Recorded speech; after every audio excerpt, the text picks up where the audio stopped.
all. Carpetbagger here, coming to you live from the south. More specifically, it is a windy day here in Pascagoula, Mississippi. Now, as I travel this great country of the United States of America, one thing I love to see as I travel is, different cryptids, local legends that we have in the various states. Some alien encounters that I've been very interested in as I've traveled. Of course, it was just a week or so ago, we went to Hopkinsville, Kentucky, home of the Hopkinsville Goblins, where there was a UFO craft that landed in Kentucky. There was a horde of goblins. The Hopkinsville Goblins attacked a farmhouse, and we went to that spot. Of course, other UFO encounter spots I've been to, like the Flatwoods Monster, another creature that emerged from a spacecraft.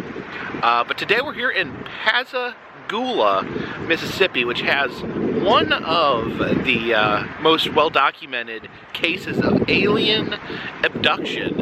And in addition to that, it had some very unusual creatures involved. Because right here in this spot, you see there is a fishing pier here under the bridge.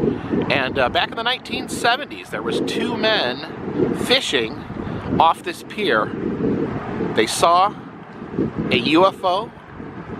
Out of the UFO came several strange creatures levitating. These creatures allegedly had the power to paralyze these men. They brought them aboard their spacecraft and used a robotic eye in which to probe them. We actually have an official plaque here put out by the city of Pascagoula, Mississippi, that talks about this UFO encounter. It was October 11th, 1973, where two local shipyard workers went fishing. And you can see over here, there actually is, the shipyard still here, on the other side of the river. You can see them building ships over there. And I guess after work, they punched out, they went across the river here to do some fishing here on the pier. And unfortunately for them, they were encountered by a UFO. It says a football-shaped craft hovered behind them. Out of the craft glided three creatures who carried them back into the space vehicle. Now, one thing that fascinates me about this particular UFO incident is the creatures. The Pascagoula aliens, also known as the Pascagoula monsters, or most interestingly, the Pascagoula elephant men. Now you see the description, very odd here. They had skin, wrinkly gray skin, much like an elephant. See, their feet are actually even shaped like elephant feet. They had lobster-like claws on their hands. They had no eyes, and they said they had a tiny little slit for a mouth, and then carrot-shaped protuberances all the way around. They have like a carrot nose and then two like carrot ears. And so yeah, very unusual creatures, different from the normal like gray alien that you would, the kind of the Roswell style alien. A very different. Was it a different race of aliens than we normally see? Was it different, all sorts of different theories on why they were so different than the aliens that we are used to. But here's what makes this encounter stand out a little more than some other UFO abduction reports, is that both men, they went directly to the police station. Now the police officer thought, yeah, these guys are a couple of jokesters. We don't have time for this nonsense. So he planted a recording device in the room with the men, and he left the room, but instead of like, you know, winking and nodding at each other when he left, the men were still terrified. They talked back and forth with each other about the details. They seemed genuinely fearful, and leading the police officer to believe that the men were telling the truth. One of the men later actually even passed a polygraph test. So a lot of credence to this particular UFO abduction, what occurred here right along the river. It says there's theories ranging from a hoax, it still could be an elaborate hoax, hypnagogic reverie, a semi-awake dream, or a true encounter. Yeah, very, very interesting here. And I noticed someone taped a note here to the sign. Some of it's been worn away, but it says, 50 years ago, your life changed. You didn't ask for this to happen to you, but it did. The world got to you in 2018 when you wrote about, and then it's kind of worn off right there. So I'm not sure what this note was trying to say, but you know, a sincere sentiment placed there on this sign. So yeah, that is the tale of the Pascagoula aliens, or the Pascagoula elephant men. Let's take a walk over here to the fishing pier itself. Get a look at the shipyard over there. Again, it was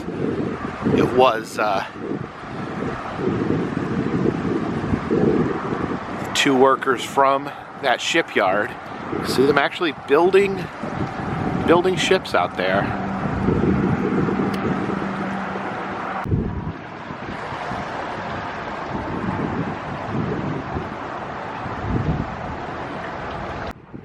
And I guess there still is some good fishing over here, according to these signs. There's mandatory red snapper reporting. Maybe I have to report that delicious red snapper I had in Little Rock the other day at the Flying Fish. And it says reward for a great amberjack tag, $250 reward. So I guess if you catch the fish has like a tracking device in it, and if you catch the fish and mail that back, you get $250 reward. Are people just hunting the amberjack so that they can claim the rewards for the tracking device? That's very interesting to me.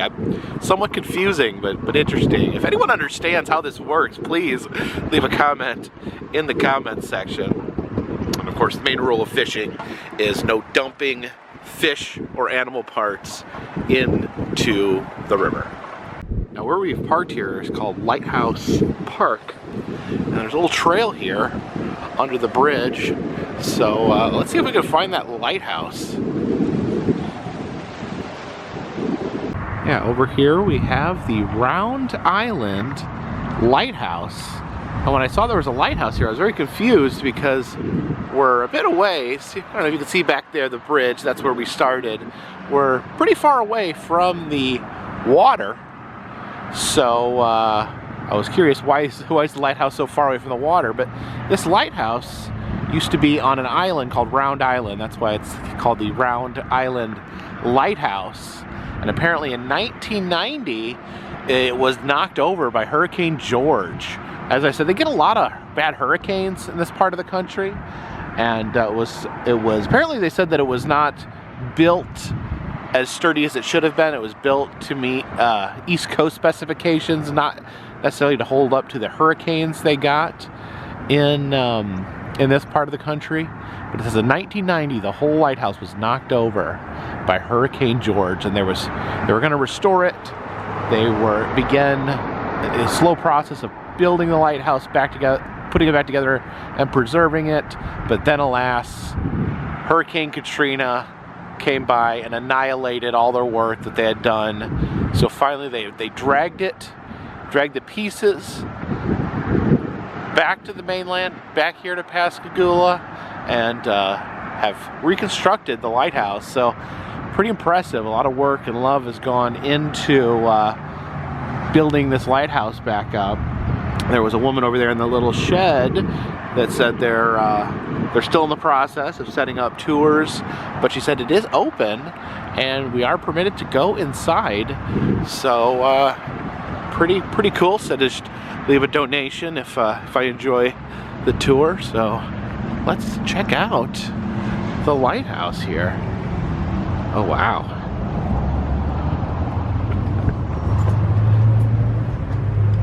Oh, look at this.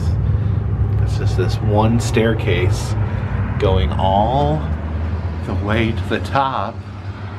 I guess we can go to the top here.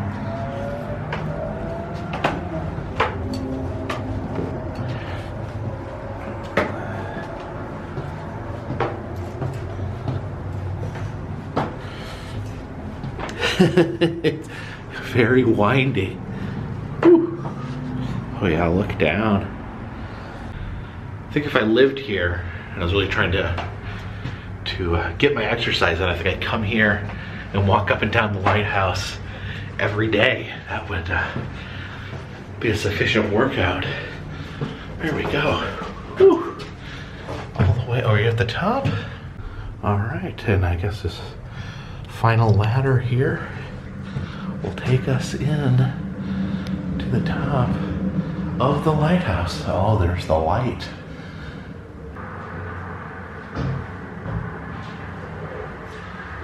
Whew.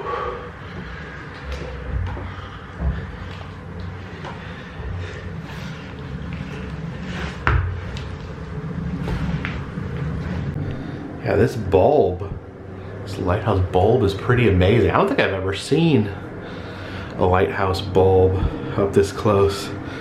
But you can see inside it's got kind of like almost like a standard light bulb like you'd use in your house, but it's got this big glass structure that I guess helps broadcast that all around, and then a beautiful 360-degree view here down onto the highway.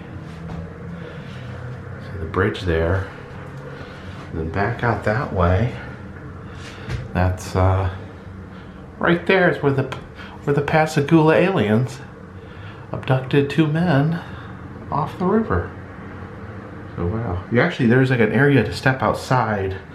That's locked up right now. That may not be in the safest condition at this point, but yeah, this is really cool.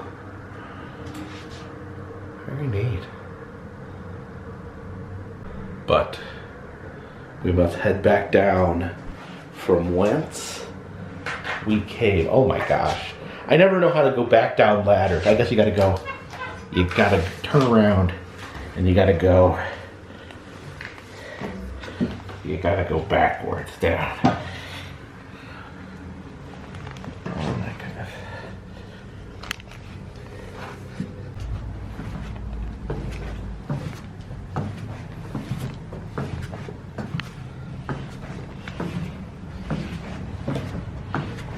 Oh my gosh. It just keeps going.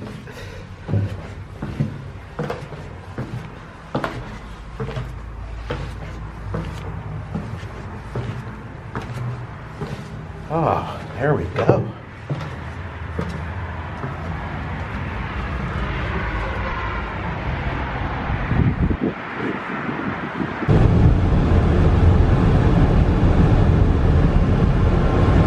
Stopped off here at the beach again, but this isn't just any beach here in Pascagoula.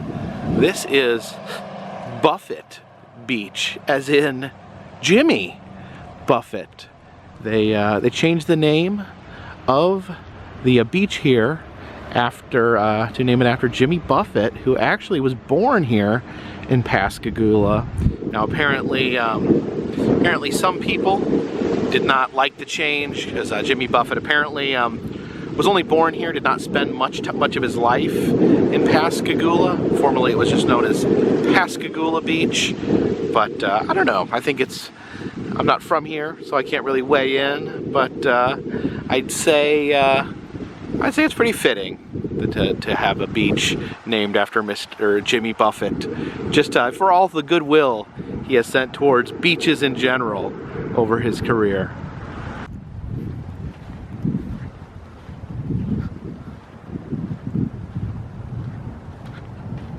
It definitely struck me last year when Jimmy Buffett passed away. Just seemed like one of those people that would be with us forever somehow. But, you know, with his songs and his music, he definitely created a persona that will never truly be gone.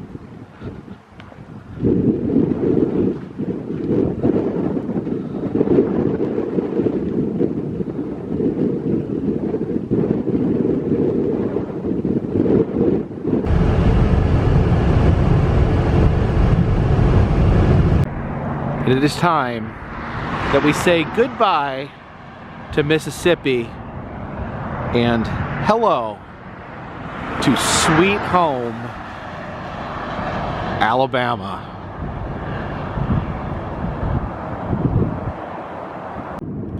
And apparently people have taken to dumping their garbage here on the Mississippi-Alabama state line. See someone drop their toilet off here, as well as some old clothes and a dirty, disgusting carpet. And I thought this was a giant brick of styrofoam that someone just dropped off here, but it's actually the marker for the Jefferson Davis Highway from Alabama to Mississippi. Now, I've traveled a lot of the old roads. I don't know if I know what the Jefferson Davis Highway is, unless it's just a small stretch here through Alabama and Mississippi. I guess we're currently on the Jefferson Davis Highway. I know, of course, Jefferson Davis, the president of the Confederacy, and I know he was actually from Biloxi, which we were in Biloxi, Mississippi, just yesterday.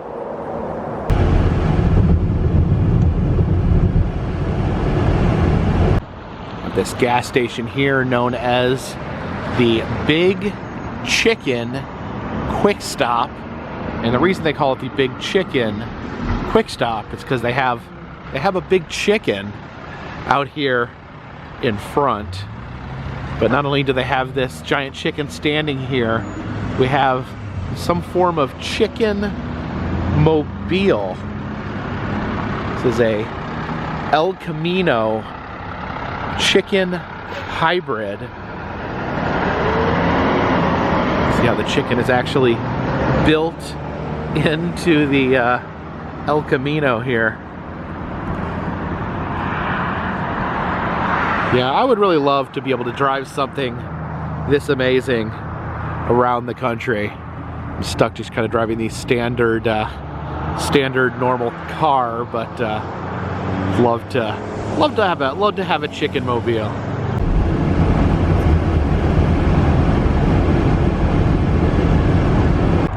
And some great advertising here at Milton's Honda shop. You can see the Honda there standing up on its rear end, and its front tires have been replaced with rotating smiley faces. And you can see that's an actual tire there moving with the smiley face on it. That's pretty amazing there. You can see on the actual sign there's a car driving up a palm tree. But yeah, I love creative advertising like that. If I had a Honda and it needed fixing, I would definitely come out here to Milton's Honda shop. But that's not all. There's also a very strange pink plane car here, like a flying car of some sort, which is also amazing. So yeah, today we've seen the chicken car and the pink plane car. It's been a good day for weird cars.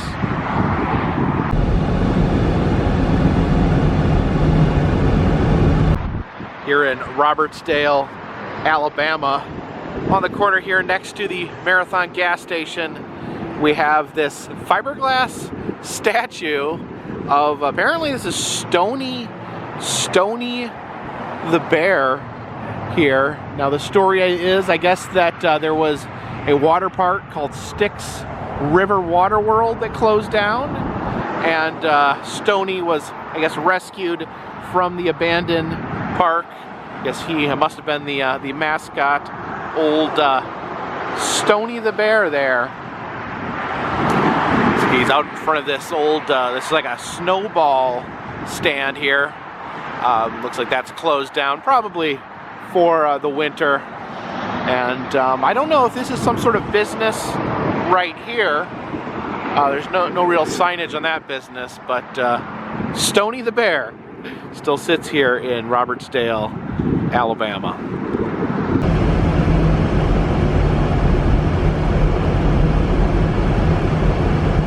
So here it is, time to grab some food. So we stopped here at Lambert's Cafe, home of the throwed rolls. They call it home of the throwed rolls because they will actually throw the rolls at you. You can see their logo is a little guy throwing rolls. Now there is two other Lambert's Cafes. There's one in Sykeston, Missouri, one in Ozark, Missouri, but they built a third one all the way down here in Foley, Alabama. You can see this mural here on the side of the Lambert's dining room. You can see this lady here has a giant roll there that she's ready to throw at the guests. There is the roll cart, and you can see the gentleman there tossing a giant roll to the crowd. And then over here, this guy here looks like maybe he's making balloon animals for the patrons. I guess you follow these giant yellow footprints in to the dining room. And as we continue to follow the yellow footprints there, some interesting things here in the walkway. Look at that driftwood alligator. They have cigar store Indian, and I really like this super patriotic turkey.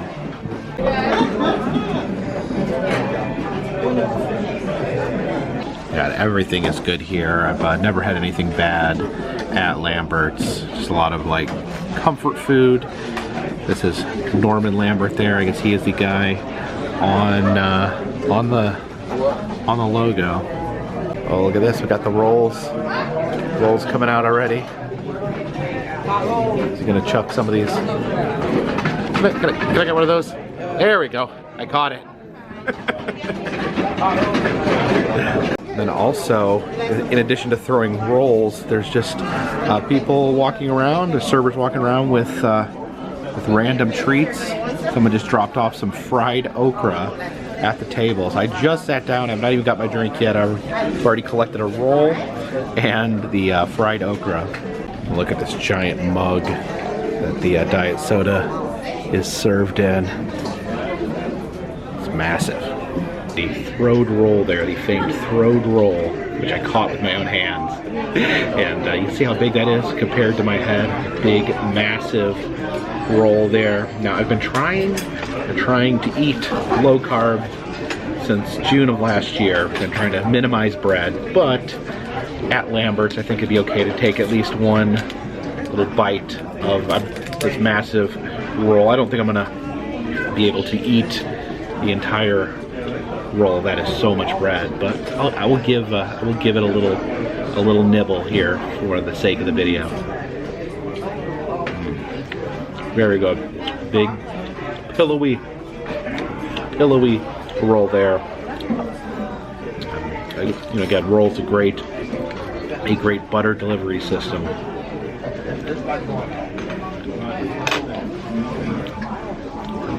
I'll try a little bit of this okra too. That's some great fried okra. A lot of times fried okra, you know, the breading falls off, or it's, you know, or it's overcooked. This is just a perfect piece of fried okra there. And our main course has arrived. It's my favorite. It's beef liver covered in onions and gravy. For sides, we got turnip greens and sliced beets. To dig in to this liver and onions.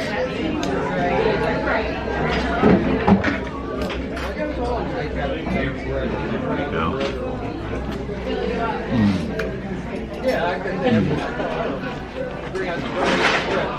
It is so good. One of my favorite dishes. Liver and onions. Try some of these sliced beets as well. And the turnip greens. I don't really know the difference between collard greens and turnip greens, but I enjoy them both. Very good. Got the chunks of ham in there. Everything's very, very delicious. I usually like to add a little bit of this, the vinegar and pepper, to my greens. Usually just call it pepper sauce. Here they call it sport peppers. So add some of that sport peppers and vinegar. Someone came by and dropped off some black-eyed peas here. Yeah, new food just keeps showing up. There's just servers walking around constantly handing out different food. There was like macaroni and tomatoes, and they have syrup for the rolls. I'll try these black-eyed peas here. They're very good. Everything's super tasty here, and definitely a place you can get very, very full.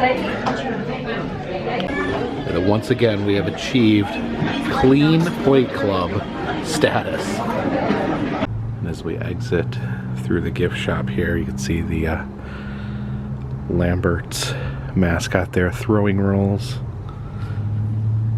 You can see the rolls flying through the air there.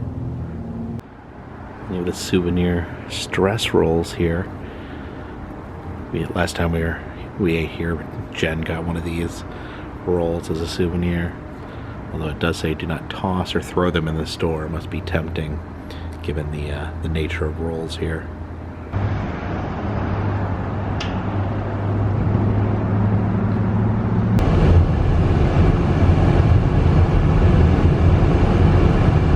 Even the 12-foot tall Home Depot skeletons are getting ready for Mardi Gras. Came out here to Alberta, Alabama, here at Barber's Marina, because there's something I needed to check on.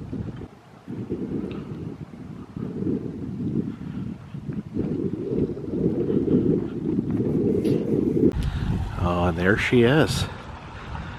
The lady in the bay. Oh, you can see her out there. Yes, there is a giant lady in the water over here. It's a fiberglass sculpture by Mark Klein. It's a giant woman, as if she were taking a bath here. Now, this is actually the second version of the Lady in the Bay.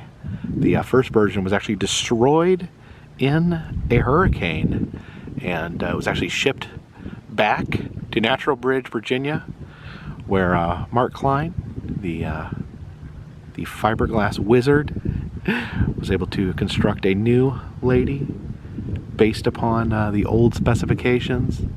And I actually got a chance to visit Mark at his studio when he had the destroyed lady there. So I actually got to document the destroyed version. But it is great to see her back in the bay here. I'm going to see if we can get a little closer to her. Walk out to the end of the dock over here.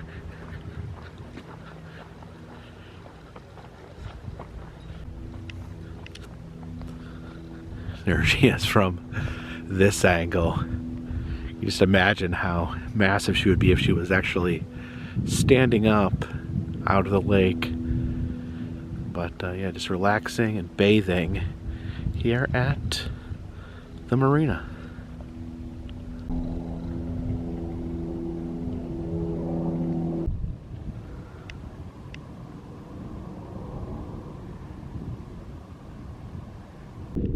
relation to a giant woman, this marina also houses this giant, terrifying spider.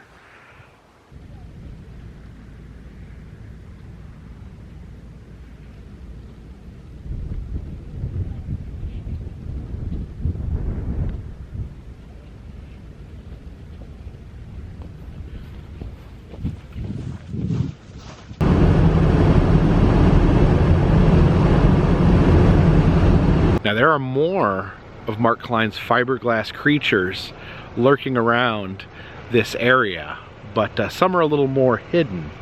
It's like a little tunnel into the woods here, a little path. You can take a peek in here. Yeah, because back in these woods near the marina, we have some dinosaurs. There's a Brontosaurus back in here. Hey, buddy. See, he's a happy little Brontosaurus back here.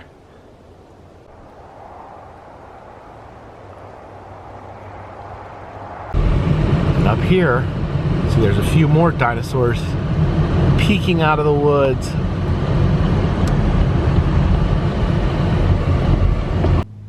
Yeah, we have a Stegosaurus over here. See his tiny little head and his vicious, brutal Thagomizer back there.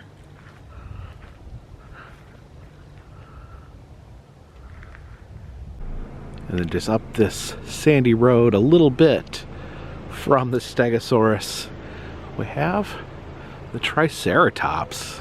I like his colors there, his brown and black stripes, his vicious trilogy of horns. And doing some slight off-roading here. Wow.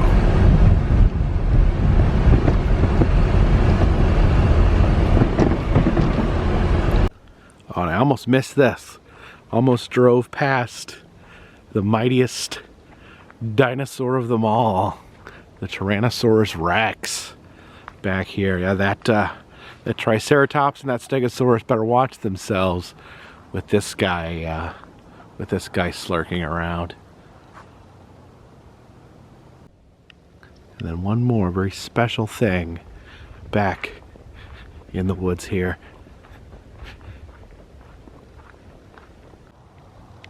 And behold,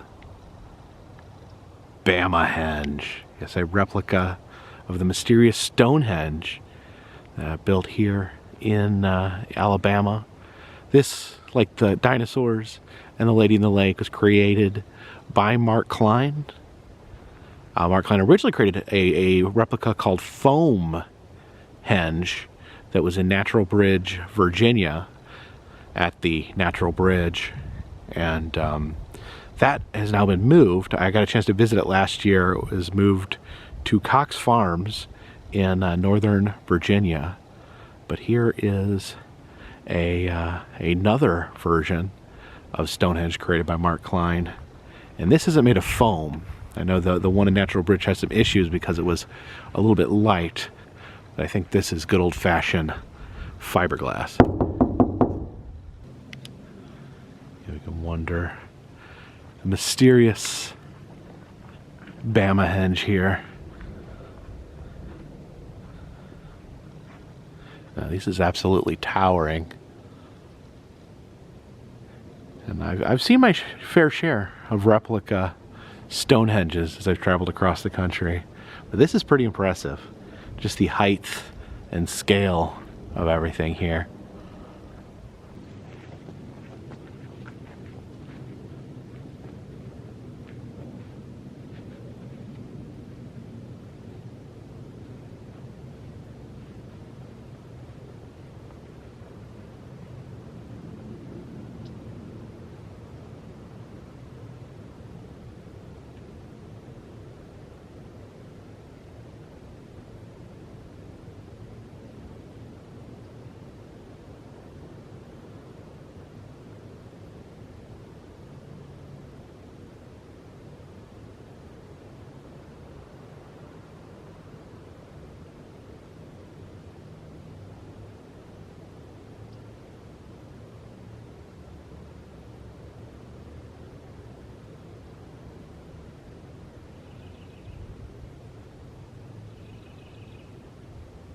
that. Just look how massive these stones are.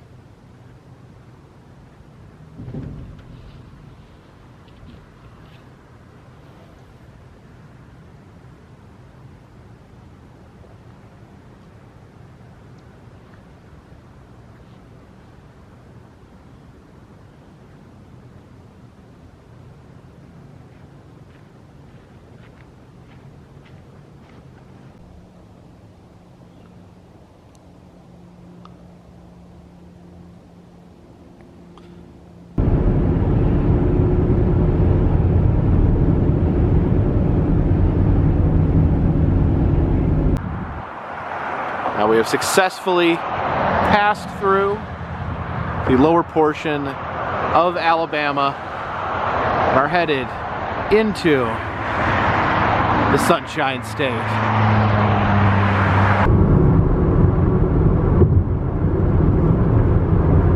And we have landed in Gulf Breeze, Florida. We're here at Shoreline Park. And Shoreline Park is known to be one of the most active UFO hotspots in the world. People actually come out here. They see there's some cars parked over there. I think there's some cars. Yeah, some cars parked over there as well. People come out here to watch the skies, looking for UFOs. You see some twinkles over there. It may just be stars. So we begin our day in Pascagoula, Mississippi, at the site of one of the most well-documented UFO abduction cases. And we end our day here in Gulf Breeze, Florida, at one of the biggest UFO hotspots. Makes you think maybe this strip right here, this little strip along the Gulf Coast, is pretty active as far as UFOs go. Now the sightings here in Gulf Breeze started in the late 80s. There was a man by the name of Ed Walters who was very similar to the two men in Pascagoula. He had contact with a UFO. He said that the UFO shined a blue light on him that paralyzed him, and he said that the aliens or the residents of the UFO would communicate with him telepathically through his head. And during his first encounter, there was an interesting thing where he said that the aliens actually broadcast different images of different types of dogs into his head while they were paralyzing him with their light. And Ed claimed the aliens continued to monitor him, continued to bother him and harass him and beam voices into his head. And he took several photos, different encounters. He would photograph using a Polaroid camera, would photograph the UFO that would visit, and there would be other sightings. Many people in the Gulf Breeze, Florida area would report seeing UFOs. It became like a major hotspot for UFOs. And now in later years, there would be some question about Ed's story, as someone moved into his old house and found a miniature UFO that he may have used, they alleged that he used for taking photographs, for taking Polaroids. He would pose the UFO and take photographs, but he claimed that that was not his UFO, and that that it had been planted in his old house as a way to discredit him. But that doesn't change the fact that there is numerous sightings of UFOs in this area, that people come to this very park here to simply watch the night sky and to look for unidentified flying objects. And it is a nice little park here. You can look out in to the water across the bay there. That's Pensacola Beach, and a lot of stars. See a lot of stars in the sky. I see a blinking light over there. That's probably an airplane of some sort. Now there is a nearby nearby naval base and a nearby airport base that, you know, just to take that into account when looking into the night skies here. But yeah, a lot of reportings, a lot of strange objects seen in the sky. Apparently there was reports that a man in a black sedan would pull up here at the park and roll down the window, and he would have no face. Actually, there's a black car there. That's not more of a crossover though. So yeah, allegedly a faceless man that drove a black sedan would oh, what are these guys doing? Doing some donuts here. Some tomfoolery with these hooligans here in the parking lot. But yeah, I'll just, yeah, I see that red light moving across the sky. I don't know, I would assume that's a standard human aircraft of some sort there. But yeah, looking into the sky, you can see the bright moon up there. Yeah, I remember as a young child, I was absolutely fascinated by the idea of aliens. I remember seeing that television show Sightings on Fox was fascinating and terrifying to me. And I remember getting books from the library about UFOs and UFO encounters, and I was obsessed as a kid. I remember I was afraid to sleep in the backyard at a tent. I remember going out there one night and just being terrified, just looking up at the dark sky, the stars, and just that existential dread that there's something out there, something up there, something unknown, something mysterious, and just the idea of how small we are as we look up into the sky. That, you know, those stars, how big they are, their suns far away, just how many things are happening out there that we just have no concept of, made me feel very small and scared. Oh, okay, I got a little spooked there. I think that was just something in the water, maybe a fish of some sort. There's some waves washing up. But yeah, it's relaxing out here, even if there are no UFOs currently. This is a beautiful place to watch the skies. There's actually a ramp up here. Maybe we can get a little better view.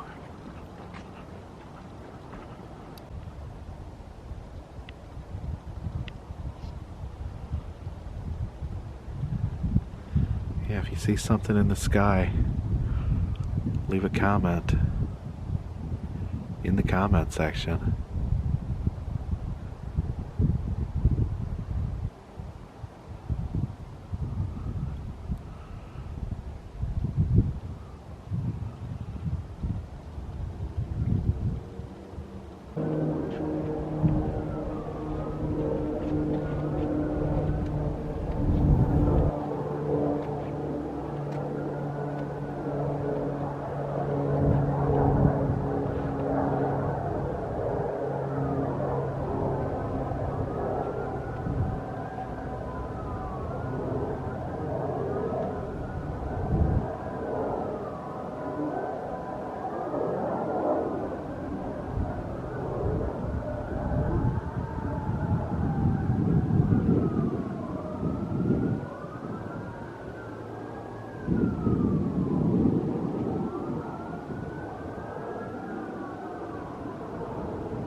Thank you guys for joining me here today. A little adventure along the Gulf Coast here. Seen some fun roadside stuff. We went to some UFO spots. I hear lots and lots and lots of police sirens right now. Hopefully that is nothing overly serious. I did certainly want to thank you guys for coming along with me on these adventures.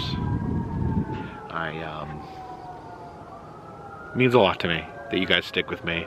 I know some people commented about, you know, the Choose My Adventure road trip, you know, ending maybe prematurely. It got to a point where I just, you know, Mother Nature was making the choices for all of us. Mother Nature said we needed to go where it was warm, and that's what we did. And so I'm just cooperating with Mother Nature and trying to stay out of the cold, running from the cold, if you will. I have not figured out where we're going tomorrow. I have not figured out where we are headed, but we'll try to find something. Try to find something fun to show you guys as I try to do on these road trips.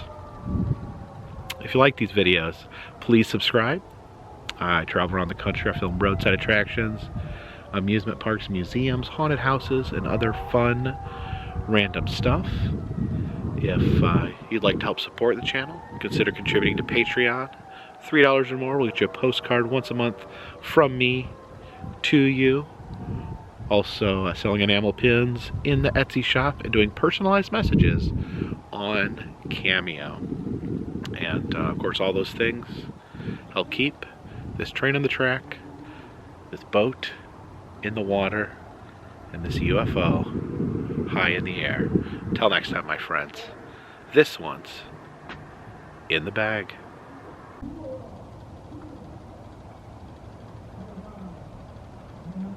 I don't know what that is, but there is a amplified voice coming from the woods.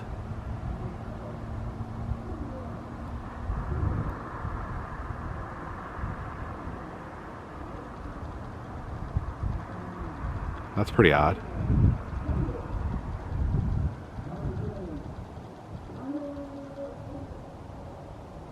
Okay. Just to show, I debunked the voice coming from the woods. Just past those woods is some baseball diamonds, so it must be having a baseball game back there. Now there is a family of raccoons over there. That's a pretty fun sighting. Oh yeah, look at the little baby raccoons.